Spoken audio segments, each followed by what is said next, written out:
Self-like parts are a very particular kind of protector in IFS.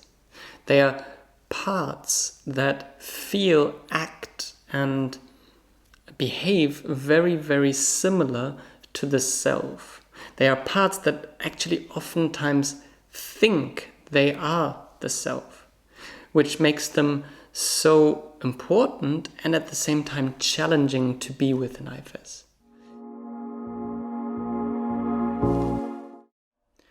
This video covers a subset of protectors within IFS, that's the internal family system, a special kind of therapy.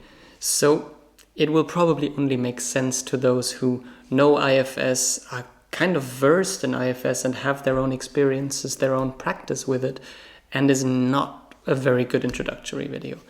If you know protectors, if you have your own experiences with IFS and you've actually kind of met self-like parts, I think this can be a wonderful video. Otherwise, I would recommend starting with something like my introductory series if you want to learn about IFS and not particularly self-like parts.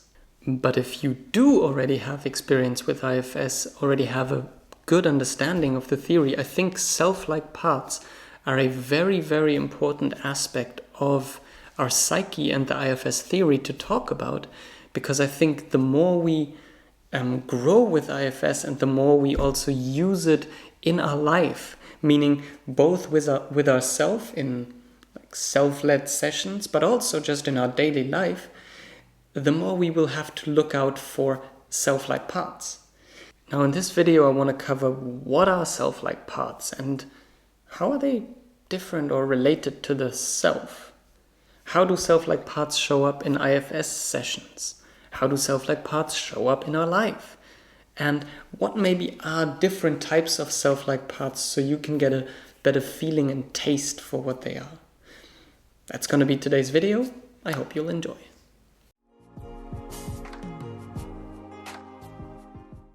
What are self-like parts and how are they related to the self?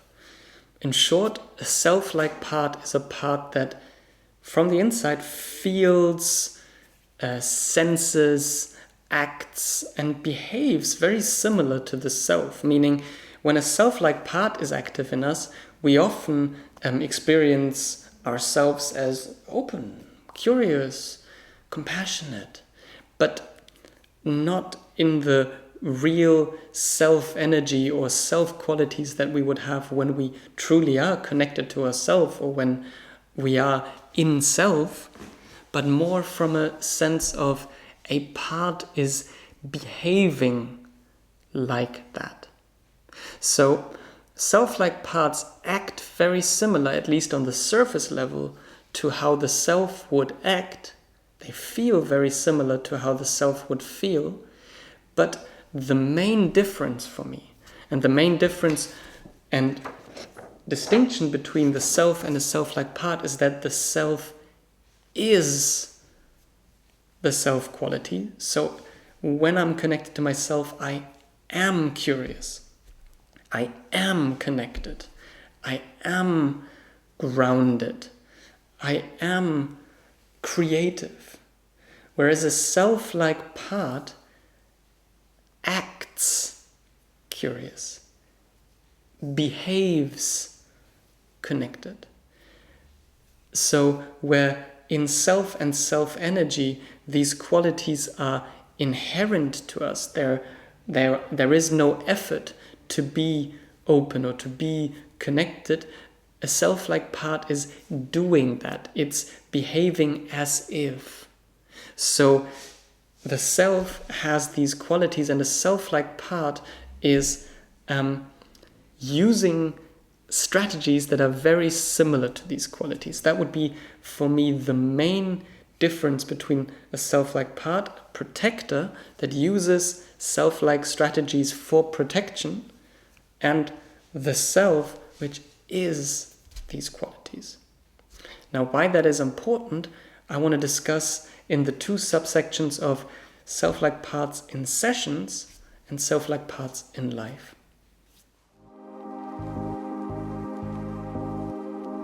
Most people that are interested in IFS are interested in IFS for therapy or personal growth, meaning if you're interested in IFS, you probably have some experience or just some interest in the IFS model of the psyche and also the IFS model of growth and healing and working with ourselves. Now, one fundamental part of this IFS process and the IFS model of growth is the distinction between parts and self. We have many parts, we have one self. We have many protectors and exiles, and the IFS, the basic foundation of IFS therapy is to connect with our parts, to connect with our protectors and exiles from self. Self as the agent of healing can help our parts, can truly be with our parts when we are connected to ourselves, when we are in ourself. So the whole foundation of everything we do in IFS sessions is unblending from parts that might be there, settling into ourself, and then from that self connecting and being with our parts in such a way that they can find healing and transformation. That is the core of the IFS process. Now, this gets very tricky when we think we are in self, but we actually are not. So when we are in a self-like part during an IFS session, it might be that when we get asked that famous question of, what do you feel towards that part?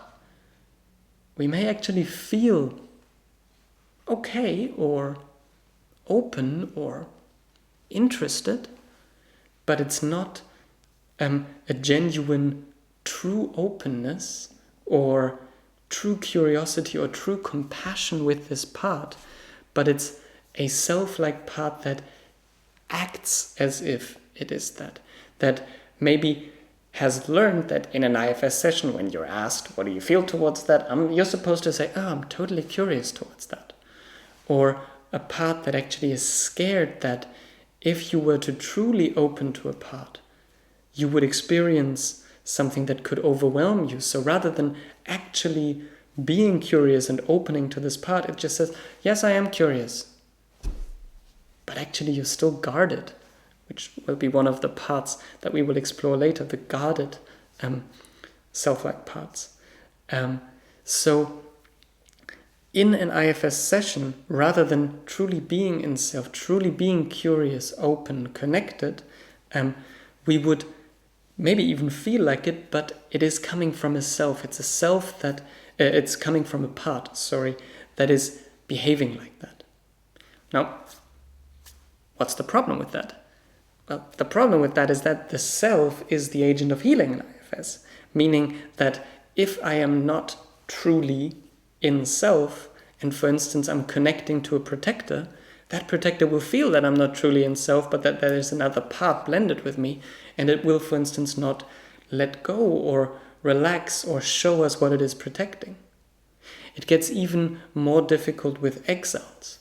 When we meet an exile, meaning old pain, at its core, it's so important to be in self and to be compassionate, connected with that part of us, which is the essence of what self does.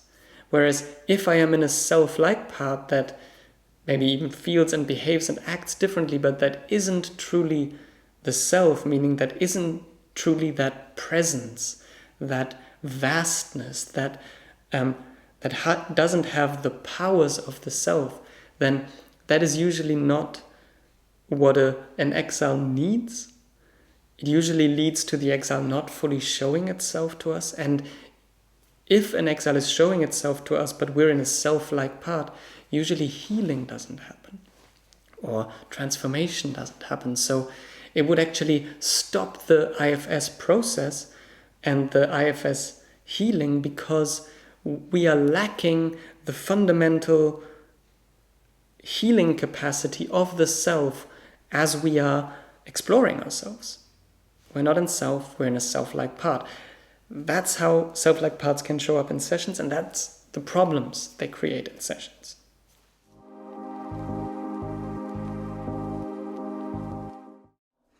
A very similar thing is true for self-like parts in everyday life. One of the goals of IFS for everyday life is that we can live from more self-leadership. That means living from more genuine presence, from genuine curiosity, from genuine courage and strength and power in our daily life, taking care of our own parts, dealing with life's challenges and setbacks from this place of self.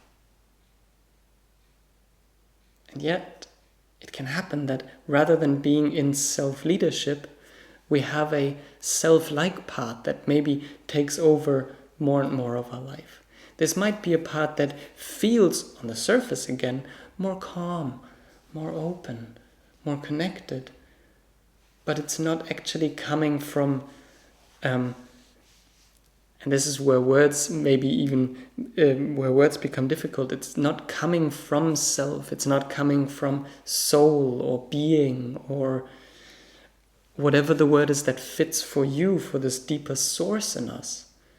So our openness that we feel or that we're acting from in daily life when a self-like part has taken over is not genuine openness and presence. It's more a part that is behaving as if it was open. So often self-like parts are actually at their core scared of losing control, scared that if they let go, something horrible would happen. An exile would come up. We would get overwhelmed by life, whatever it is. So rather than trusting the self, they hold on, but they do it in such a way that it's much more difficult to notice because it feels okay. It actually feels kind of nice. It's calm. Yeah. Things don't really hurt me or touch me that much. And I am open, yes. So it actually does have a very often positive vibe or feeling to it, but it's not self. And with that, again, we're missing out on the true capacities of our being if it is present. So in daily life, self-like parts can be present quite a bit, and in some traditions that's what's called spiritual ego. So people that maybe act a lot from self-like parts that are always loving and I have so much compassion with you, but it's not their true love, it's not their true compassion, it's more the self-like part speaking from them.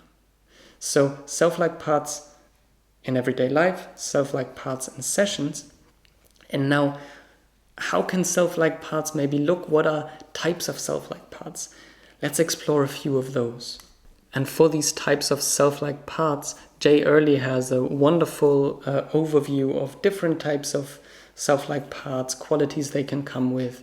It's in his book Self-Therapy 2. Now, one type of self-like parts can be intellectualizers. So rather than truly connecting with our parts, rather than truly connecting with life or other people, we are more intellectualizing, we are more thinking about parts. Rather than when I'm in a session, when I'm exploring myself, truly asking a part and being open to it on all realms of my being, I would ask a part from my mind. I would maybe even kind of invent answers that sound good to me. So it's not a true curiosity about a part, but it's an intellectualizing curiosity. An intellectualizer that can sometimes feel very much like self. It can be curious, open, all of that. An intellectualizing self-like part usually creates some distance, especially on a feeling level, from things. It's not truly open, it's more mind open, and thus keeps things safer for us. We feel safer than if we were truly and embodied in these situations, even though, again, if we truly were in self, we would have completely different capacities than when an intellectualizer is trying to hold things together from a mind. Another type of self-like part are agenda-driven self-like parts. These often show up again in explorations where, rather than actually being open to an exploration and being open to what is showing up, how does my experience unfold, maybe even deeper experiences that could be painful, which happens when we're exploring ourselves, these agenda-driven parts kind of have an idea of where it should go. Oh yeah, I mean, in the end, it's all about being in self, and that means like being love. So they kind of morph our experience so that we do feel a sort of love, but it's coming from this agenda-driven part that's trying to hold our experience together. It doesn't have to be intellectually together, but they emphasize certain parts of our experience, push other parts away so that it fits their idea of how we should be.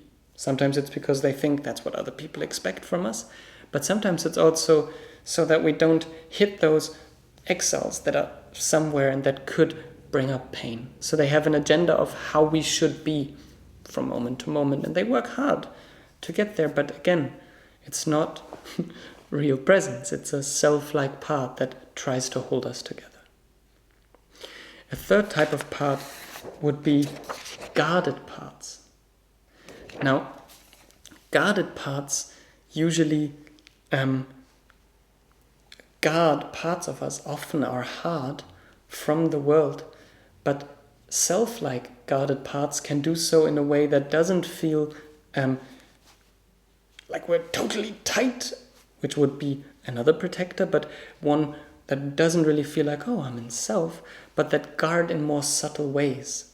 These often show up in relationships, in close friendships, where rather than being open-hearted, vulnerable, and present with each other, we are guarded. So there's a little more distance, and things that the other person says or does don't really reach us, because there is a very subtle, maybe not even like a brick wall as some people experience, but there's space, and that space can actually feel relieving, because things that were scary before suddenly are not scary anymore, because there is this space. But that space is also guarding us and keeps us away from the other person. So a self-like part can also be guarding us, but usually does so in much more subtle, much more elegant ways. But it still has the effect of protecting us, trying to keep away from certain exiles, trying to keep away from certain experiences that could be dangerous. So it is acting like any protector would, it just does so with different qualities of experience. And a last example would be caretakers. So caretakers can be for ourselves or others, but these are parts that can often feel very similar to compassion. So we see maybe our partner or a friend suffering, and we have an impulse to help. But this is not an impulse that's coming from genuine connection and genuine compassion, but it's coming from a part in us that thinks it needs to help, that thinks it needs to take care. So a caretaking part can then also, if it's again a self-like part, act very similar to being compassionate. Oh, when I see how difficult it is for you, I just have to help you. I have so much compassion with you. But it's not real compassion, it's a needing to help, which often gets clear if we have a sense of we cannot help, which just makes us try to even more, so that it becomes clear that it's actually a protector that uses caretaking as a protective strategy, but does so in a much more subtle, much more self-like way. So maybe through these examples, the caretakers, the guarded parts, you get a taste for, oh, these are protective behaviors, but they feel so similar to self, which is why often in sessions when protective behaviors, when self-like parts take over, or also in life and relationships when self-like parts take over, it can be so difficult for us to notice that a self-like part has taken over. And this then leads to the question of, how do we notice that we are not in self, but we are in a self-like part? And in my experience, there are 3 things that really help in noticing that I am actually blended with a self-like part and I'm not in self. Number 1 is a sense or rather a lack of fulfillment. When I'm truly connected to myself, there is a fulfillment, there is a fullness, everything is truly okay. I am not missing anything. And this experience is often lacking when I'm blended with a self-like part. I might have oh yeah, I'm so curious. Oh yeah, I feel so calm. But when I truly look, I am not satisfied. There is a sense of something's missing. So this sense of lack of satisfaction for me is a very clear sign that there might be a more spiritualizing or a self-like part blended with me. Number 1. Number 2 is feedback.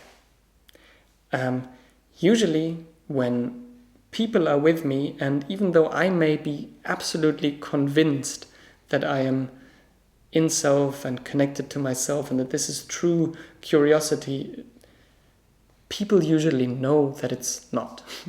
So if people are willing to give me honest feedback on how they perceive me and how open they perceive me and how present they perceive me, this can often cut right through the sense of being in a self-like part and rather show me, oh, this is a self-like part, this is not myself, and often helps me to see this.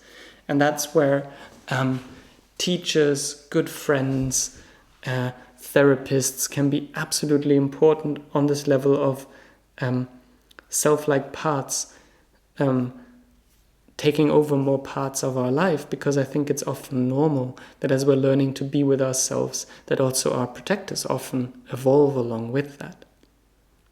The third sign for being blended with a self-like part is a lack of growth or a shallowness of healing.